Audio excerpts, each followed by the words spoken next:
Самрын энүүд нийслэлийн гудамж талбайд хуш модны самрыг ил задгаагаар худалдаалах нь ихсдэгэ. За тэгвэл энэхүү хуш модны самрыг гар дээрээс худалдааж байгаа иргэд хаанаас түүсэн яаж боловсруулсан зэрэг нь тодорхойгүй байдаг бөгөөд эрүүлэх шаардлага хангадаггүй ихэд болох юм а. Энэхүү хуш модны самрыг худалдан авч байгаа иргэд угааж цэвэрлэхгүйгээр шууд цөмж иддэг.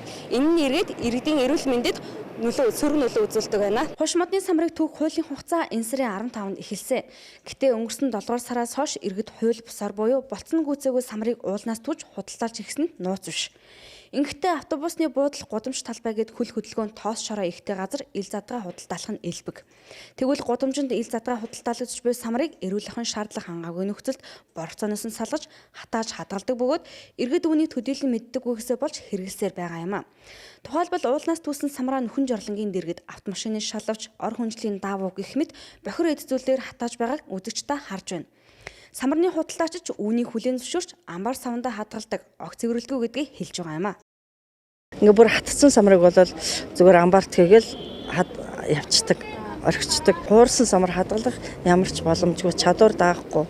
Ягаад гэвэл нэг хоноо л бол бас хуурсан самар. Мэдээж хуурсан усал орж байгаа юм чинь муухай болчихно. Тэр хүн авчил өөрөө цэвэрлүүлнэгээс яг бид нар тэгж хуураа энэ чинь угаа цэвэрлээд зарахаар айгүй хэцүү шүү дээ. Хуураагүй самрыг нь болохоор өөрөөсөө хувь хүмүүсийн асуудал. Хувь хүмүүс өөрөөсөө ариун цэврийг сахиа гэж энэ хуураагүй самрыг хуурсан самрыг ч гэсэн аваачаад усанд угаагаад өөрөөсөө идэх хэрэгтэй. Надаар бол нэг 10-20 хил юм байна. Энэ мэт эрүүлэхэн шаардлага хангахгүй нөхцөд хадгалсан самраа бүтэн өдрийн туршид тоос шороонд даруулж судаг бөгөөд зөвхөн нэг худалдаачин өдөрт 10-аас 15 кг самар зардаг.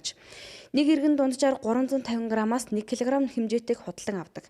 Гэхдээ огт угааж цэвэрлэдэггүй бөгөөд шууд буюу элдвэний бактери тоос шороотой хамт цөмж иддэг байх. Нэг цэвэрлэмж иддэггүй шүү дээ. Тэгэл одоо байгалийн гайг бах гэж бодлоо идчихдэг шүү дээ. Цэвэрлэхгүй шууд идчихэж байгаа нэрэ. Цэвэрлэе гэж одоо бодохгүй шүү дээ. Шууд чөмөл идчихдэг шүү дээ. Тэгвэл наад захын эрүүлэхэн шаардлага хангаагүй нөхцөл боловсруулж тоос шороотой гудамжинд ил задгаа худалдааж буй самрыг иргэд худалдан авч угааж цэвэрлэхгүйгээр шууд хэрэглэснээр төрөл бүрийн халдварт өвчнөөр өвдөх эрсдлийг өөртөө бий болгодог байна.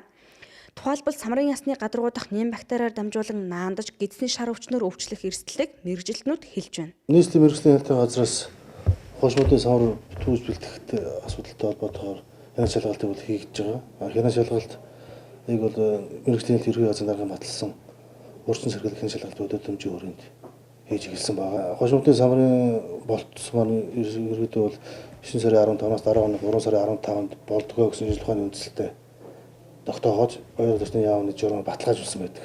9 сарын 15-наас өмнө түүсэн самрны асуудлаар одоо ерөнхийдөө бол 3 иргэн дээр орон нутгаас болон нийслэл түүж байгаа самран дээр хяналт тавьж ажилласан. Энэ дээр 3 иргэн хамрагдсан. Энэ дээр нэг бас 2 сая орчим төгрөгийн хүнд бүр торгуулна өгдүүлж 100-аад хэлхий самар хураацсан байна. Нийслэлийн ногоон бүсийн самартай холбоотой асуудал бол мөн ус нийслэлийн байгаль хамгаалах газрын байгаль хамгаалснаас хяналт тавьж ажилладаг. Энд бас нэлийн хэмжээний бас хөлбөр самартай холбоотой асуудал шийдэгдэж байгаа. Хуш мод маань хоор ургамалтай ордог учраас хоор модны ургамлын үр гэдэг утгаараа цайруулсан самраа 50,000 1 кг 50,000-аар тооч нөхөнд бүр тогтоогоод жураадаг. Тэгээ нэг иргэн 301-ээр торгуулаад дээрээс нь нөхөнд бүр төлөөд самраа хураалгана. Хуш модны самар нь өөр яг болцгүйцээгүй гэдэг маш их давиргаал байдаг. Хүн одоо мэдээж Монголын нөхцөл төгөж байгаа хүмүүсийн ариун цэврийн шаардлага самар сүмж байгаа иргэдийн ариун цэврийн шаардлага хооронд бохир нөхцлөөс болоод бохир гараар одоо ингэ түүж сүмж идснээс одоо гидснээс өнөөс хүнд алдах гидсний халдварт өвчин болон шар өвчин болон гидсний халдварт өвчин тархах халдварлах ийм магадлал маш өндөр өгдөг. Тэгээ ерөнхийдөө бол энэ жилийн үүдгийн самар өөрөө хуш модны самар 4 жилд нэг удаа их ургацсан жил гэж болоод өрөө өгдөг. Энэ үед ерөнхийдөө ингэ энэ эрүүл мэндийн яам гаргасан судалгаа байдаг.